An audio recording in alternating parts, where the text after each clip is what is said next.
क्या लोक सेवा आयोग आपसे मेंस में क्या सिर्फ आपकी नॉलेज चेक करता है? नहीं, वो आपके दिमाग के अंदर थॉट्स, अटैचमेंट्स, डिजायर्स, इमोशंस, इन सब की जांच परख करता है। आपके दिमाग की गुणवत्ता की चेकिंग की जाती है, आपके विचारों को चेक किया जाता है। अब वो ऐसे कैसे हो गया भाई, ऐसे कैसे कर सकता है? तो उसकी कुछ प्रोसेसेस हैं, समझते हैं। जब हम स्पेशली मेंस के बारे में बात करते हैं तो मेंस में जो आयोग है वो आपके दिमाग के विचारों की परख करता है। अब विचारों की परख, वैसे जब हम प्री एग्जाम की बात करते हैं तो प्री के अंदर हमारे दिमाग की गुणवत्ता को ऑलरेडी चेक किया जा चुका है, वो किस क्वालिटी का है वो चेक हो चुका है। हमारे दिमाग की मजबूती को भी चेक किया जा चुका है कि हाँ भाई ये टाइम प्रेशर में अच्छे डिसीजन लेने लायक व्यक्ति है। तो ये तो परख पहले ही हो चुकी है। अब बात आती है उस दिमाग के अंदर विचारों की, वो किस तरीके के थॉट्स को रखता है, प्लस उसके इमोशंस की कि भाई वो किस तरीके के भावों को रखता है और वो किस तरीके के डिजायर्स को रखता है। ये सब चीज अब मेंस में चेक की जा रही है। अब इन सब चीजों के लिए पहले अगर हम बात करें, जैसे मैंने आपको बोला कि वो इमोशंस पर काम करता है, इमोशंस को चेक कर रहा है, वो आपके थॉट्स की चेकिंग करता है, वो आपकी डिजायर्स की चेकिंग कर रहा है, वो अटैचमेंट्स की चेकिंग कर रहा है। अब ये सब चीज कैसे हो रही है भाई, बात समझना। इन सब के लिए लोक सेवा आयोग ने एक गेटवे बनाया है और उस गेटवे को बोला है कि आपको ये 1500 नंबर का गेटवे है। और इस 1500 मार्क्स के गेटवे में आपको कुछ 4 पार्ट में आपसे मैं क्वेश्चन आंसरिंग करूंगा। उसमें एक पार्ट ऐसा है जिसके 2 पार्ट में, एक तो स्पेशल हिंदी ग्रामर वाला पोर्शन है जो आपसे 150 मार्क्स में पूछा जाता है, और सेकंड है एस्से जो आपसे 150 मार्क्स में पूछा जाता है। एक जो सेकंड वाला जो पोर्शन है ये स्पेशल जीएस ओरिएंटेड है और इसके 3 पेपर आपके सामने रखे जाते हैं जो 200-200 मार्क्स के होते हैं। और एक जो इसका थर्ड सेक्शन है वो स्पेशली डिजाइन किया गया है आपके एक पेपर से जिसको आप बोलते हैं नीति शास्त्र। मतलब ये आपकी सत्यनिष्ठा की चेकिंग करता है। नीति शास्त्र, अभिरुचि, ये 200 नंबर का आपका एक पेपर होता है। और एक फोर्थ सेक्शन में स्पेशल राज्य से संबंधित आपके पास नॉलेज हो तो इसके 2 पेपर पूछे जाते हैं 200 एंड 200 मार्क्स के। तो टोटल मिलाकर के लोक सेवा आयोग ने आपके लिए ये 1500 नंबर का एक ग्राफ सेट किया है। और इस 1500 नंबर के ग्राफ को करने के लिए आपको 4 दिन या मैक्सिमम 5 दिन के अंदर ये सारा का सारा जो क्वेश्चन पेपर आपके सामने आ रहा है ये कंप्लीट हो जाना चाहिए। इट मींस एक दिन में 2 पेपर आप देने के लिए जाएं। अगर कुछ कंडीशन ना बने तो एक दिन में 1 पेपर भी हो सकता है, लेकिन ये नियमित होते हैं। सुबह को 3 घंटे और फिर शाम वाले 3 घंटे, सुबह 9 से 12 और फिर 2 से 5 का टाइम। दिन में 6 घंटे आपको लगातार लिखना है, अगले दिन फिर उसी प्रोसेस में। तो उससे कहीं ना कहीं आपके मेंटल टफनेस की भी चेकिंग की जा रही है कि इंस्टेंट लगातार आपके सामने पेपर पे पेपर दिए जा रहे हैं, आपको उसको प्रिपेयर करने का भी टाइम नहीं दिया जा रहा है। जो आपके दिमाग के अंदर थॉट्स हैं, विचार है, जो आपकी समझ है, गहनता है, उन सबको भाई आपको अगले दिन उठा करके उतारना है। उसी मजबूती के साथ आपके हाथ के दर्द को भी हम लोग नहीं देखेंगे, क्योंकि जब आप मीन्स लिखते हैं तो ये हाथ ना ऐसे हो जाते हैं बिल्कुल जाम। जब आप थर्ड वाले दिन, तीसरे दिन पर आते हैं तो ऐसा लगता है बस छोड़ दो, हमें जरूरत नहीं है भाई इसकी, क्योंकि हम लोगों ने भी इस दौर को फेस किया है। तो इस पूरे सिनेरियो के अंदर बेसिकली कहां पर किन किन एंगल्स पर क्या क्या चेकिंग हो रही है उसकी हम लोग बात कर लेते हैं 1 2 3 करके। सबसे पहले आपसे डिमांड की जाती है आपके विश्लेषण करने की क्षमता से, आपके एनालिटिक पावर, विश्लेषण क्षमता, आपकी एनालिसिस पावर कैसी है।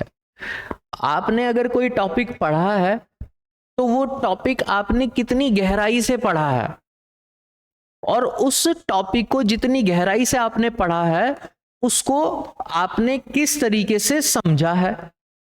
एनालिटिक विश्लेषण करने का यहां पर सेंस ये आता है कि आपने उस टॉपिक की कितनी गहराई से समझ ली है टॉपिक की। पहली चीज, आप अगर किसी चीज का विश्लेषण कर रहे हैं, गहराई से समझ लेने का मतलब ये यहां पर बात आ जाती है अंडरस्टैंडिंग की। तो आपकी कितनी समझ, अंडरस्टैंडिंग है उस टॉपिक को लेकर के। और जब आप उसका विश्लेषण करेंगे तो उस टॉपिक की समझ और उस टॉपिक के ज्ञान से संबंधित जो इंपॉर्टेंट आपके पास तथ्य होंगे, क्योंकि जब आप किसी चीज का विश्लेषण करते हैं, एनालिसिस करते हैं, तो आपके पास एक सिचुएशन की कॉन्सेप्ट होती है और उस सिचुएशन की कॉन्सेप्ट से रिलेटेड रिफ्लेक्ट होने वाले कुछ फैक्ट्स होते हैं।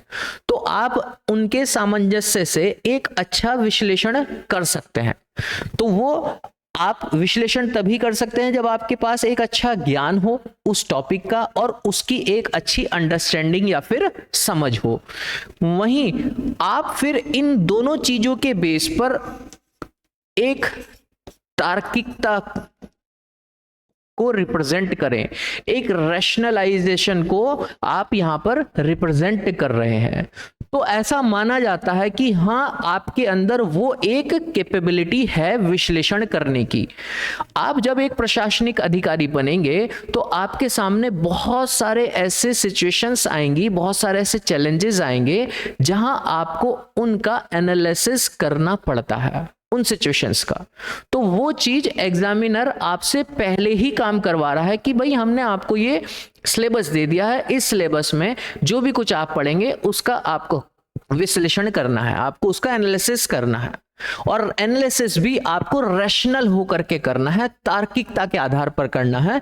ऐसा नहीं कि आप बायस्ड हो गए, आपको आपका जो भी अपना पर्सपेक्ट था कि भाई मैं इस धर्म को मानने वाला हूं और ये टॉपिक इस धर्म को मानने वालों का है, तो आपने अपने अकॉर्डिंग उसका विश्लेषण कर दिया। नहीं, बायस्ड होकर के आपको हर जगह पर, हर एक एंगल पर सोच करके उसका रैशनलाइजेशन, तार्किकता आपको उसके अंदर लानी होती है। और जब आप उसकी तार्किकता पर बात करते हैं तो आपकी तार्किकता में एक पॉजिटिविटी झलकनी चाहिए। उस विश्लेषण के अंदर भी जब आप यहां पर देख रहे हैं तो उसमें पॉजिटिविटी की तरफ आपका एक तरीके से ध्यान हो। तो आपके लिए एक विश्लेषण में ये चीज देखने को मिल रही है। और इसी के साथ साथ एक चीज और छुपी होती है, आपकी ओरिजिनलिटी, आपकी मौलिकता। मतलब आपने जिस चीज का विश्लेषण किया है, देखा है, एनालिसिस किया, अच्छा ये सिचुएशन है, अब उस सिचुएशन में आपके अपने क्या विचार हैं, थॉट्स। और ये जो आपके अपने विचार हैं, ये विचार किसकी तरफ इशारा कर रहे हैं कि भाई वो विचार एक पॉजिटिविटी की तरफ होने चाहिए। आपने ये जो सिचुएशन पर आपने विश्लेषण किया है, इसमें भाई और क्या क्या एंगल्स हो सकते हैं, इसके अंदर नयापन क्या है और नया क्या चीज हो सकती है। आप प्रशासनिक अधिकारी बनने के लिए जा रहे हैं, सिर्फ आप मैनेज नहीं कर रहे हो उन चीजों को, उस मैनेजमेंट के अंदर भी और कितना अच्छा नया तरीके निकाले जा सकते हैं। तो वो आपकी उस ओरिजिनलिटी को दिखाता है, मौलिकता को दिखाता है। आपने सिचुएशन देखी, उसकी समझ ली, उसका तार्किक विश्लेषण किया, अब उसमें आपने अपने विचारों को, अपने एंगल्स को शो करना स्टार्ट कर दिया, मौलिकता। तो तो बेसिकली दो चीज आंसर में जाने अनजाने में आपको ये चीज करनी पड़ती ही है, और वही आपकी चेकिंग हो रही है वहां पर एग्जाम में बैठ करके। तो और यही जो चीजें हैं, ये जो मौलिकता है, ओरिजिनलिटी है, यही आपकी क्या पर्सनैलिटी को रिफ्लेक्ट करता है।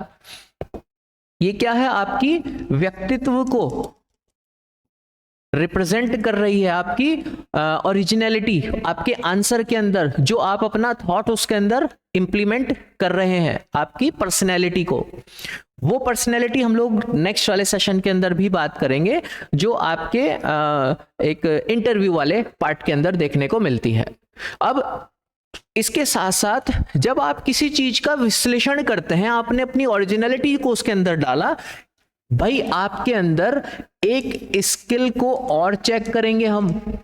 कैसा स्किल देखोगे भाई, कि भाई आप किसी भी चीज की ब्रीफिंग कर पा रहे हैं या नहीं, आप उसका संक्षिप्त में विश्लेषण कर भी पा रहे हैं या नहीं, आप उसको बहुत कंप्रेस करके टू द पॉइंट आप बात बता भी पा रहे हैं या नहीं। क्योंकि आप एक सरकारी अधिकारी बनने के लिए जा रहे हैं, आपको अपने सीनियर्स को जवाब देना होता है, तो वहां एक पूरा बड़ा चिट्ठा लिख करके नहीं आप बताएंगे, आप उस प्रॉब्लम को मुश्किल से 3-4 लाइन के अंदर हर चीज टू द पॉइंट बता करके सिमिट करके आगे भेज देंगे।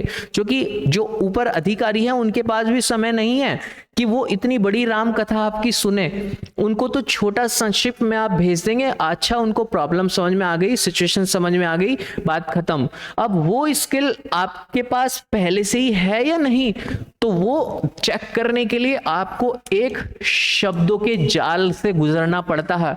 आपने देखा होगा कि कुछ क्वेश्चंस ऐसे होते हैं जो 20 शब्दों की डिमांड कर रहे हैं, कुछ 50 क्वेश्चन की, कुछ 150 की, कुछ 100 शब्दों की डिमांड कर रहे हैं, और कुछ आपको 250 शब्दों में लिखने पड़ रहे हैं। तो वो चीज क्या दिखा रही है कि भाई साहब आपके पास जितनी भी नॉलेज है, हमें उससे कोई मतलब नहीं है, आप उस नॉलेज का हमारी रिक्वायरमेंट के अकॉर्डिंग आंसर भी दे पा रहे हैं नहीं, आप उस नॉलेज का यूज करके अपने मस्तिष्क में चलने वाले विचारों पर कंट्रोल कर भी पा रहे हैं या नहीं, या आपका अपने विचारों पर कोई कंट्रोल है ही नहीं। तो भाई साहब वो स्किल, वो ब्रीफिंग के माध्यम से हम आपका यहां पर चेक करेंगे। तो देखो क्वेश्चन है, आपको हर चीज कनेक्ट होती हुई नजर आ रही होगी। ये सब चीज भले ही सिलेबस में आपके डाल दिया है, लेकिन आपकी मैपिंग की जा रही है, माइंड मैपिंग। और जब आप कोई पेपर देकर के आते हैं, तो जो एग्जामिनर हमारे यहाँ लोक सेवा आयोग होता है, वो किसी भी कोई भी आंसर है तो उस आंसर का पहले एक डेमो अपने जो एग्जामिनर आते हैं, वो कॉपी चेक करने वाले, उनको दे दी जाती है। और उस डेमो के अंदर उन सब एंगल्स को भी लिखा जाता है कि क्या ये वाला एंगल भी बच्चे ने डाला है, या ये वाला भी एंगल इस वाले आंसर के अंदर है, या ये वाला भी एंगल इसके आंसर के अंदर है। वो एक क्वेश्चन के अंदर जो भी 5, 6, 7 एंगल दिए जाते हैं, अगर आपका आंसर उन एंगल्स को रिफ्लेक्ट करता है तो आंसर कनेक्ट कर जाता है और एग्जामिनर आपको अच्छे नंबर दे जाता है। तो इन सब चीजों पर आपको ध्यान रखना है। आपको कहा 50 शब्दों में आंसर लिखना है, लेकिन आप शब्दों की मर्यादा को भूल गए और आपने 80 में लिख दिया, 100 में लिख दिया, तो वो चाहे आपने लिखा कितना अच्छा है, लेकिन वो उस क्वेश्चन की डिमांड नहीं थी, आपसे पूछा ही नहीं जा रहा है। तो आपको एक तो ये चीज, प्लस इसके साथ साथ बहुत इंपॉर्टेंट और इन सब में अपना अहम रोल रखने वाली है आपकी लैंग्वेज, आपकी भाषा, आपकी लैंग्वेज की कैसे भाई, आपको 2 पेपर से गुजरना पड़ रहा है, एक आपको स्पेशल हिंदी और दूसरा आपको निबंध या फिर एस्से से होकर के गुजरना पड़ रहा है। यहां आपकी भाषा की सरलता को देखा जा रहा है, भाषा की सटीकता को देखा जा रहा है, क्योंकि ये वाला जो सेक्शन है ये तो है ऑफिशियल, सरकारी कामकाज में काम आएगा, और ये वाला जो सेक्शन है ये है आपको जनता के साथ डीलिंग करनी है। और निबंध आपसे लिखवाया जा रहा है किसी भी एक टॉपिक पर, इसका मतलब ये है कि आप उस निबंध के अंदर ना तो ज्यादा अधिक तथ्यों का यूज करेंगे, क्योंकि जनता को ज्यादा पसंद नहीं आते हैं। आप हर बात को अपने जॉब प्रोफाइल से लेकर के चलना, जनता को ज्यादा आपके एस्से के अंदर आपके ज्यादा मतलब आपने उसके अंदर फैक्ट डाल दिए, आपने बहुत सारे डेटा वगैरह डाल दिया, समझ नहीं है, वो फिर वो लेख बन जाता है, वो लेख बन जाएगा। और एक ऐसा निबंध आपने लिखा जिसके अंदर बहुत ढीलापन है, कसावट भी नहीं है, भाषा भी आपने ऐसी ही लिखी है, तो वो भी कुछ किसी काम का नहीं। तो इन दोनों के बीच का जब आप सिस्टम निकालते हैं जिसमें कुछ लिमिटेड चीज़ों को समझाने के लिए आपने कुछ फैक्ट्स का यूज़ कर दिया, चीज़ों को समझाने के लिए आपने जो डेली लाइफ में होने वाले प्रोग्राम्स हैं या फिर उदाहरण हैं वो आपने प्लॉट कर दिए, इसके अंदर आपने अपना कुछ एक थॉट दे दिया, विचार दे दिया, या इसके अंदर आपने शब्दों के माध्यम से कुछ चीज़ जो पुराने टाइम से चल आ रहा है या फिर हिस्टोरिकल जो ग्राउंड है या फिर उसका ज्योग्राफिकल ग्राउंड है उससे आपने इसको कनेक्ट करके दिखा दिया, एक पूरी लंबी चेन बना दी। मतलब आपके पास उसकी हॉलिस्टिक जितनी भी अप्रोच है टॉपिक से रिलेटेड, उसको आपने इतने व्यवस्थित और सरल ढंग से प्रस्तुत कर दिया कि जो आम जनता भी है, इस जो सिर्फ पढ़ा लिखा ही है, उसको हाँ अखबार पढ़ना ही आता है, वो भी उस बात को अच्छे से समझ जाए। वो वहां पर आपकी उस भाषा, उस कौशलता को निबंध के माध्यम से चेक किया जा रहा है, आपकी स्पेशलाइजेशन को वहां पर नहीं देखा जा रहा है। आप क्योंकि एक पब्लिक डीलर बनने के लिए जा रहे हैं, तो वहां पर निबंध के माध्यम से आपसे इन सब स्किल्स की जांच पड़ताल की जा रही है। और उसके साथ साथ एक और लास्ट चीज है, देखी जाती है आपकी सत्यनिष्ठा, इंटीग्रिटी, आपकी सत्यनिष्ठा को चेक किया जाता है। पेपर आप जब वो देखते हैं एथिक्स का पेपर, उसके अंदर हर चीज आपको उस सत्यनिष्ठा के अंदर देखने को मिलती है। उसके अंदर आपको चेक किया जा रहा है केस स्टडीज दे करके कि भाई ये केस स्टडी है और इस केस स्टडी में आंसर जो निकल के आ रहे हैं वो 4-5 उसके आंसर निकल के आ रहे हैं, आप कौन सा एंगल पकड़ रहे हो। तो उन केस स्टडीज से चेक किया जाता है कि अच्छा ये बच्चा इस नेचर का है, ये इस मानसिकता का है, अच्छा ये इस थॉट, इस विचार को रखने वाला व्यक्ति है, बच्चा है, या जो भी पेपर दे रहा है। तो ये जो पेपर है सत्यनिष्ठा की आपकी चेकिंग करता है कि भाई अगर ये आयोग, ये जो अगर सरकारी अधिकारी बना दिया गया है, तो वहां बैठ करके किस टाइप के विचारों को रिप्रेजेंट कर रहा है, इसके थॉट्स कैसे हैं, ये कैसे पब्लिक डीलिंग करेगा, भाई इसके मन में चोर तो नहीं है ना। वैसे हर चीज की परख तो नहीं की जा सकती है, लेकिन हाँ एक ओवरऑल एक ऐसी पर्सनैलिटी को निकाला जा सकता है जिसको एक अच्छी व्यवहारिक ज्ञान हो, एक अच्छी समझ हो, अंडरस्टैंडिंग हो, वो अपने काम के प्रति जिम्मेदार हो। एक ऐसी पर्सनैलिटी को इस पेपर के माध्यम से तराशने का काम किया जा रहा। तो ये जितने भी पेपर हैं आपके सामने, वो सब के सब पेपर अपने आप में कुछ ना कुछ रिफ्लेक्शन देते हैं।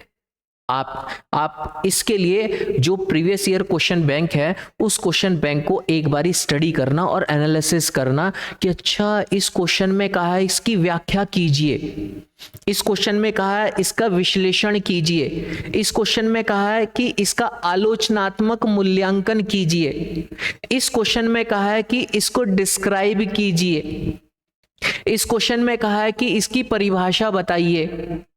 तो वो क्या है, हर एक क्वेश्चन के पीछे जब ये शब्द जुड़ जाते हैं तो वो आपकी पर्सनैलिटी की चेकिंग की जा रही है कि आप उस टॉपिक के माध्यम से आप किस तरीके से उसको रिफ्लेक्ट कर रहे हैं, किस तरीके से आप उसका प्रेजेंटेशन दे रहे हैं।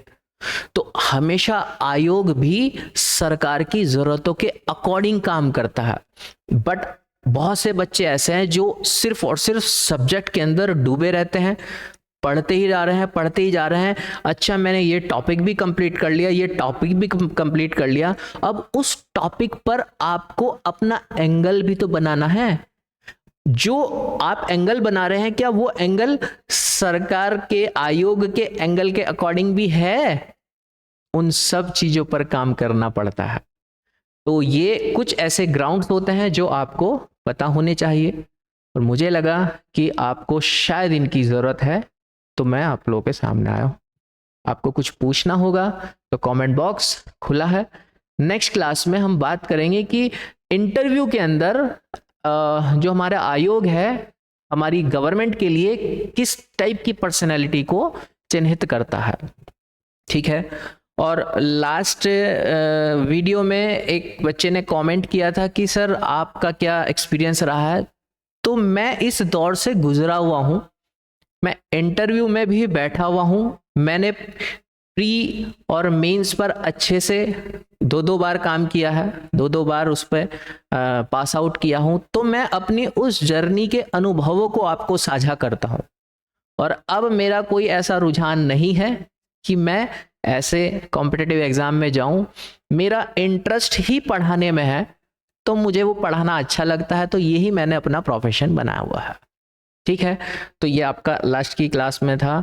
और स्पेशल अपर पीसीएस के रिगार्डिंग हम लोगों ने अपने कोर्स भी स्टार्ट कर दिए हैं, तो एप्लीकेशन पर जा कर के आप चेक कर सकते हैं। और अगर आपको कुछ पूछना है तो आपको एक कॉन्टैक्ट नंबर दिया गया है डिस्क्रिप्शन बॉक्स में, आप उस पर कॉल करके या एक व्हाट्सएप मैसेज से भी आप कनेक्ट कर सकते हैं, आपको बैकएंड से पूरी सहायता मिलेगी। नेक्स्ट क्लास में मिलते हैं। आपको कुछ डाउट भी हो तो आप कमेंट करके पूछ सकते हैं। Thank you.